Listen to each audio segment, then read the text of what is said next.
What's up, guys? Andy from Lux Travel Hacks. We're here today with Rachel. So hi, Rachel. guys. And she was telling me that she wants to go to New Zealand. She doesn't really have the credit cards that we recommend or any of that stuff, so we're going to talk about how to go about it to get her enough points to do it.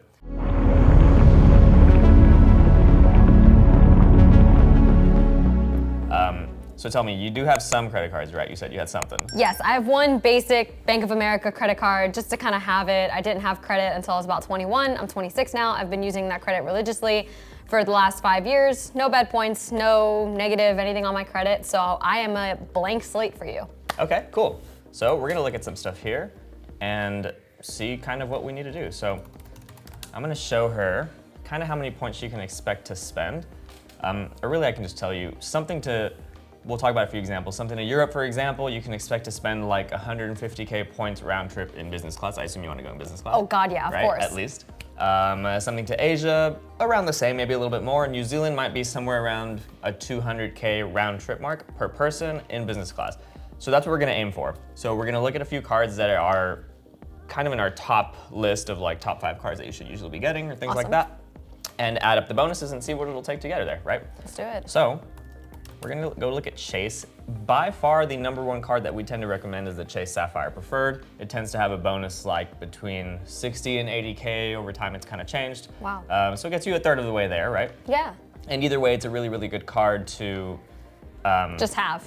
Yeah. and to be able to earn the right kinds of points, because what we're trying to do is we're trying to earn you transferable points. So Okay. these are points that can be transferred from Chase to other airline partners, to hotels like Hyatt or Marriott or whatever. Okay. And so there's a bunch of ways to get to New Zealand, right? Some of them go through Asia, or some of them are nonstop flights on Air New Zealand or through Sydney or whatever. Mm-hmm. So getting transferable points will allow us to be able to do that. It's like super dynamically. You can kind of Amazing. book, if maybe you say, I do want to go to Tokyo and ride Mario Karts through the city, and then, Who wouldn't? right, Yeah. and then go to New Zealand, right? So Yes, please. Let's do it. let's take a look. Let's see what the Sapphire is offering right now. So, Sapphire Preferred, 60K bonus points, and its older brother, the Reserve, just has more benefits, more annual fee, whatever. Got it. That one's another 60K bonus points. So, generally, you have to choose between one of the two. You can't hold both of them. Okay. So, you would basically look through the benefits and decide, like, do I care about lounge access? Do I care about travel insurance or like rental car benefits or all this other stuff, right? Okay, understood. And then you would decide. Sometimes the decision is easier than other times if the bonuses are a lot different. When they're 60K a pop, it's kind of like whatever you like, right? It's kind of the same. So you can basically choose whichever you like. So we're just gonna say Chase Sapphire, because Yep. they're both called Sapphire, just a little bit different tier. Okay. And you know you can kind of like make that choice for yourself. Either one works exactly the same when we're transferring points. Wonderful. So that's #1. Now we're gonna talk about another transferable currency that is extremely popular, which is American Express. American Express is, to me, probably the most powerful one. It has a lot of overlapping partners with Chase and with Capital One and with Citi, but it also has some powerful ones that some of the others don't. Okay. And the reason that we're gonna go from one currency like Chase to another like Amex is because we want to be able to be in a position to, like, in case one of the segments on your outbound goes through Tokyo, Okay. maybe Amex would be better for that. And if coming back it goes through, let's just say, I don't know, Hawaiian or nonstop through New Zealand or whatever, like whatever you choose to do, it's useful to be able to diversify. Yeah, But of you course. also need to make sure that you're in 2 currencies that are equally powerful so that you're not like stuck, you know? Got it. ever. Makes sense. Because if, let's just say, you only have 100K in Chase and you only have 100K in Amex, while in theory you do have the total, Yes. you have to make sure they're powerful enough that you can use them individually, right? Understood. So Chase and Amex accomplish that goal. So we're gonna go to the Amex site, and normally my #2 pick when talking about like people that are starting from your position is the American Express Gold Card. Okay. So let's go find it. They have personal and business versions of all of this, of the gold and the platinum and all that. So we're gonna go for a personal one. So let's go find it. So here it is, Amex Gold, 60K points. Okay. So About the same. this is Yeah. basically what you want, and it kind of puts you in a good position on both sides, right? Yep. So that brings us to 120K.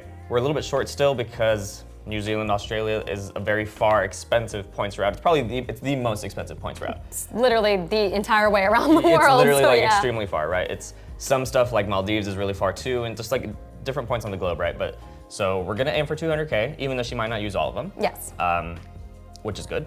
So Amex Gold by far is the #2 choice. Okay. It gives you a bunch of like all of these cards have different category bonuses. So in addition to getting these bonuses throughout the year, you said you wanted to go 12 months from now. Yep, about like December, so 11 months. So throughout the year, you'll also be able to earn a bunch of different points because they have category bonuses. Like the Amex Gold does 4x on restaurants, 4x on groceries, like useful categories.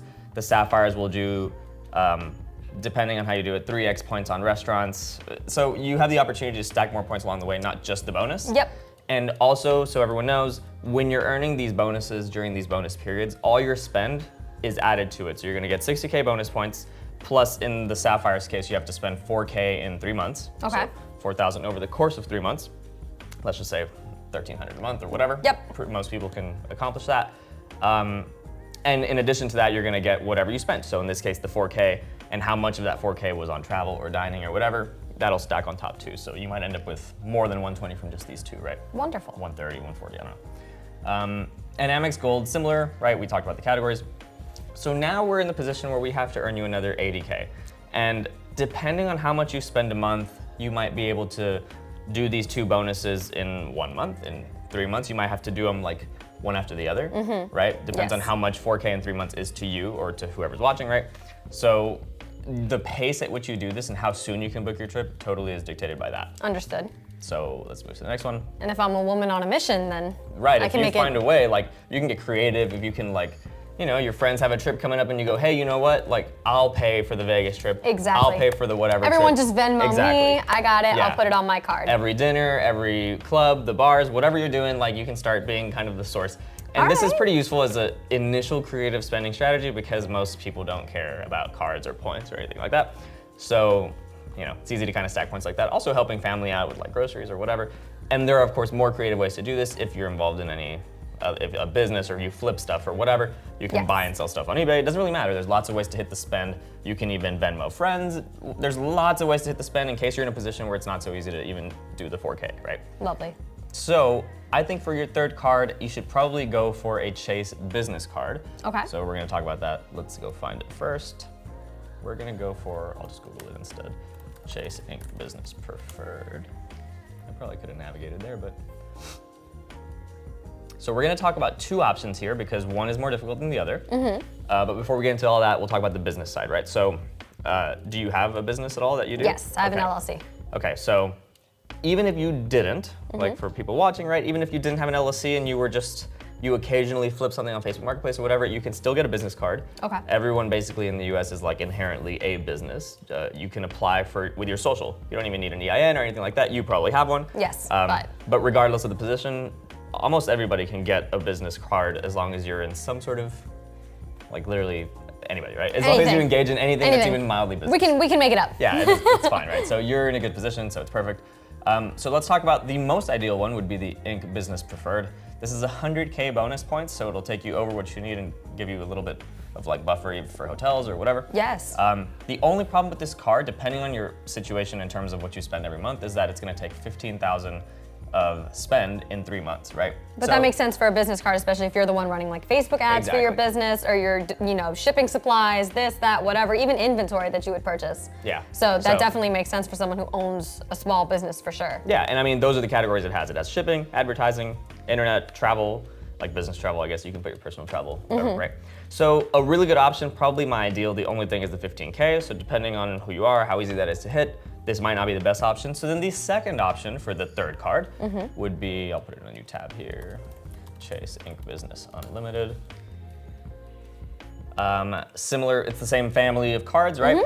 And let's talk about this too really quick. So you can see here it says $900 bonus cash back. That is because the Inc. Business Unlimited and its younger brother, the Inc. Business Cash, are officially cashback cards, not points cards. Okay. So something very tricky to note is that if you have an Inc. Business Preferred, which is the first one we talked about, or a Sapphire, like the very, very first one we talked about, then you're able to basically turn these cashback points from these other two Incs into points. Okay. So it becomes a real points earning card for you. Got it. The way we would do that, like the way the numbers work is that 900 bucks of cashback would be 90,000 points. Understood. So an incredible bonus. This one's usually 750/75K points. So this will take you also over the top. And you can see the spend requirement is 6K in 3 months instead of 15K. Yes, for only 10K achievable. less points, right? This is also a free card. The Inc. Business Preferred is $95, I think. So not a huge difference, right? Normally, the Ink Business Preferred is a much more ideal choice because the bonus is usually a lot bigger. Yes. Right now, they're very close to the same. And actually, I'll give you one final option, the Ink Business Cash that I just mentioned. Same exact thing, it just has slightly different categories that may make more sense for you depending on your situation. Okay. Same bonus. Yep. 90K points / 900 cash back, which we'll never do. 6K over the first 3 months.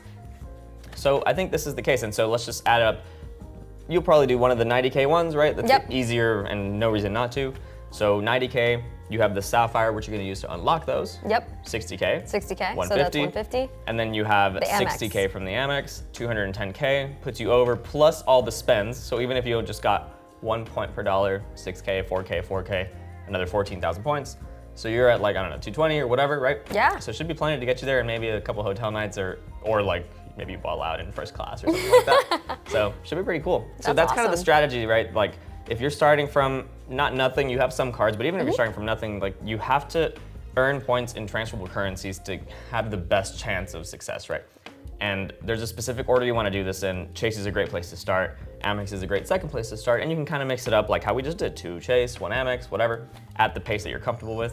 And then once you stack all these points, then you basically good to go. That's awesome. Way easier than I thought it was going to be, that's Yeah, for sure. it's not bad. And I mean, of course you have to open cards, but if you're in a situation where you don't have any, then, or like any of these good ones, Yeah. then you might as well be opening them anyway, because if you don't have these cards, you can't even be earning the right kinds of points anyway. Yeah, and you need credit anyway to exist in this world, Right, so. and long term, it's better anyway to be able to open multiple cards, show that you can manage bigger limits, things like that. Like long term, it has a healthier effect on your score than not having them, right? Love and it. of course, if you have a bunch of emergency credit limit, it doesn't hurt either, right? No, not at all. It's a good and a bad thing, just can't abuse it, you Exactly, know? discipline, of course, whatever. But I mean, you're gonna get a free trip to wherever you want in the world. If it's New Zealand, maybe in 10 months you change your mind, doesn't matter. This is gonna put you in a position where you can do that, so. Holy shit, that's awesome. Yeah, pretty Thank crazy. you so much. All right, Yay. so that's kind of the gist of it, and we'll see you guys next time.